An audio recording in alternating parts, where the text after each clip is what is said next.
Hey everyone, today we're going to talk about pelvic tilts. Very, very important. There's a lot that goes into it, so this is just really basic. With the pelvic tilts specifically, we are working in that sagittal plane. The lower trunk rotations, different video, it works in a different plane, okay? So the pelvic tilts, it's that forward and back or anterior and posterior. Most of us, we stand in an anterior tilt, but when we sit, we do a sacral sitting, which is a posterior tilt. And you can see me kind of transition into it.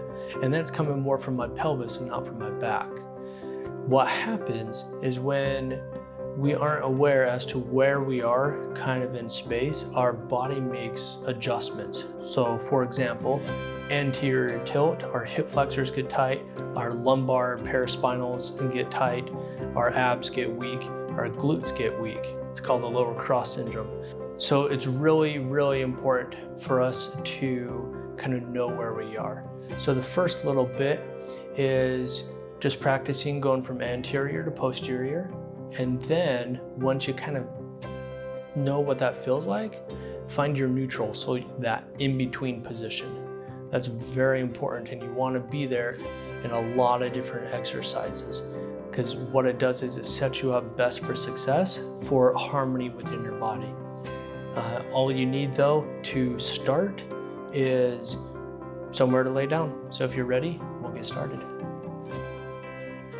So for these pelvic tilts, remember the important thing is kind of learning the motion. So you go from forward to back and forward and back. Many of us are kind of in that forward position. And if you look close, you can kind of see an arch in my back there, right?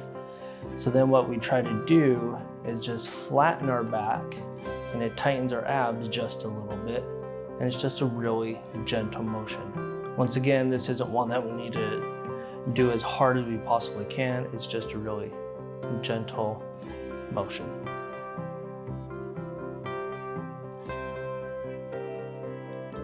Try that a few times, anywhere 10 to 20 times or so.